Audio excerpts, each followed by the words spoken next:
You guys remember Claude? We'd be using that in a different manner to analyze how our sales team members are performing based on the calls they've done, based on the call transcripts we have. So every company will maintain some sort of a tracking system to track if their salespeople are making the right kind of calls, spending the right kind of minutes and stuff. But the problem is they don't analyze it properly and they end up letting the salesperson get away with mediocre performance. But with the help of AI, you don't have to even worry about emotion getting in the way. You can easily evaluate a salesperson's performance simply by the existing metrics you guys have. You want to learn about this? Let's say your company's metric says a salesperson should spend 10 minutes per call, convert 10% of the clients they speak to, make at least 500 calls in a month. These are the three rules for your sales team. If a person is evaluating 200 people at once, 200 people's calls at once, number one, they'll get tired by the end of 100 people. Number two, the favoritism factor comes into play. If there is a favorite salesperson that's making no calls at all, they'll let them get away with it. Number three, you won't be able to analyze all 200 calls with the same kind of judgment. Number four, by the way, I forgot to tell about this. It'll take you days to analyze 200 calls in depth. But what if you can eliminate all these disadvantages? Put the 200 calls on AI. 200 calls by 10 salespeople is easily 2000 calls. 2000 calls on this AI tool called Claude. Analyze it based on the metrics you have and get a clear cut dashboard on the performance of the sales members. Would you guys like to know how to do this? Now, there is no organization in the world that can refuse to hire you if you can help them with their performance tracking for sales team. This is one of the most difficult tasks, and very few organizations have cracked it. And the basic principle for performance tracking is you measure the effort and you measure the outcome. Two things you measure: the effort the salesperson is putting and the outcome the effort is reaping. These are the two things you need to check. Both should be measured. If you relax one aspect, it will not work. Okay? So, we always made sure that we measure the effort. This is a hard work, one lesson that I was well aware of. So, we did everything to measure effort in our sales organization.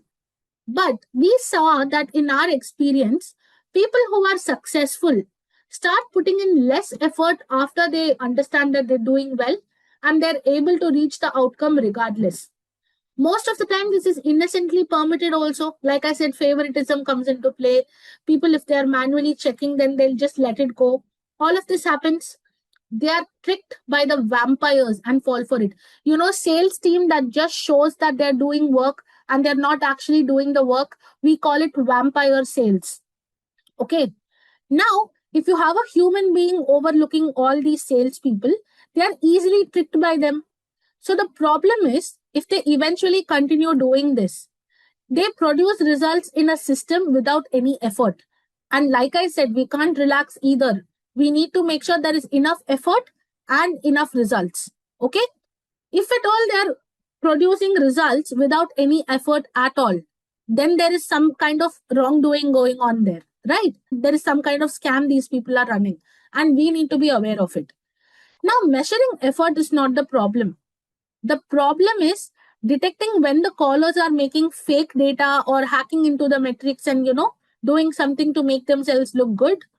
Number two, when the auditors also are not able to, identify the problem, they're either letting it go, they're innocently allowing it, or they're not making proper supervision happen. These are the problems. And the CEO may never realize that their sales team is doing such a thing. So, watching out for vampire sales team. Many of them are out of a job and they're looking for the next host, all that's there. Watching out for a vampire sales team is the single most important thing you can do as a HR professional.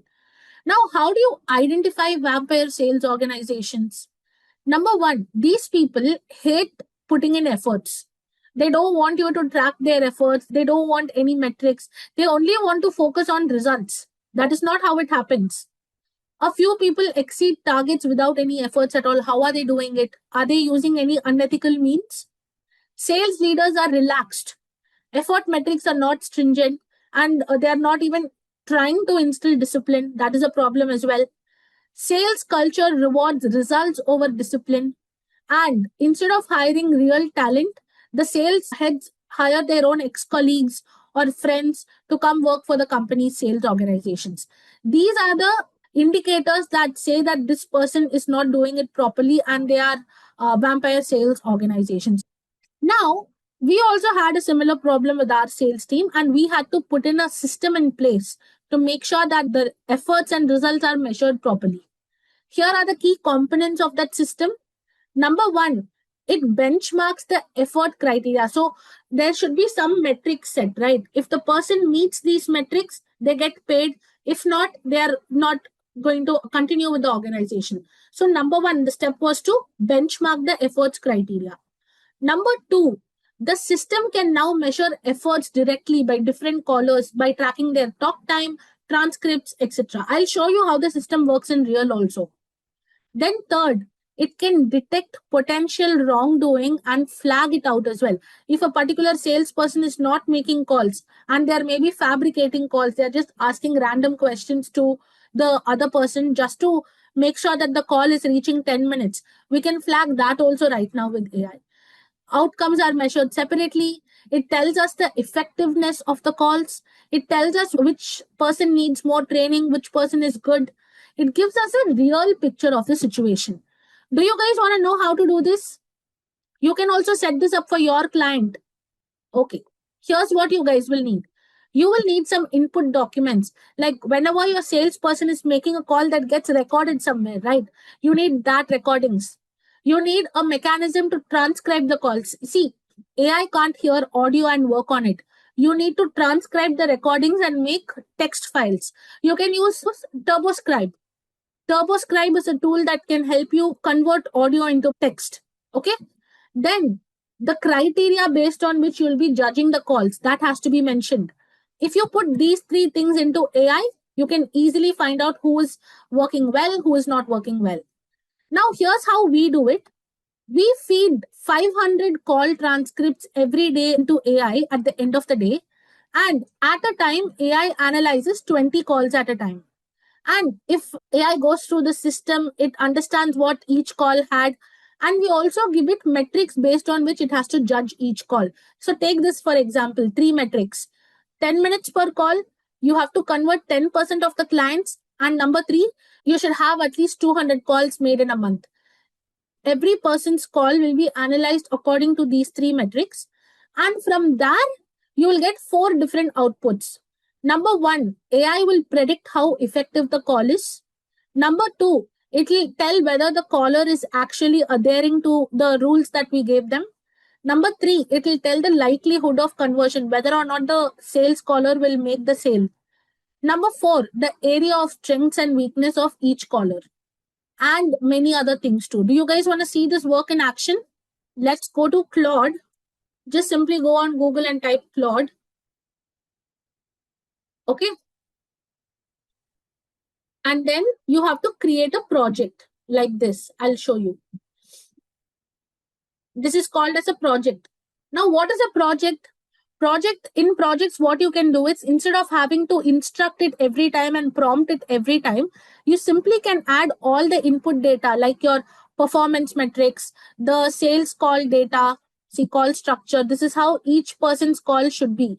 The first 2-3 minutes should be about profiling. The sales caller should understand the other person's background. Number 2, they should spend 4 to 5 minutes setting goals with them. Then number 3, they should give a plan to assess where the other person stands. Number 4, they should identify obstacles. What is the other person feeling? Why are they hesitating to take action? Number 5, we need to give them a roadmap. Tell them that, hey, don't worry, I understand these are your problems and this is how you can come out of it.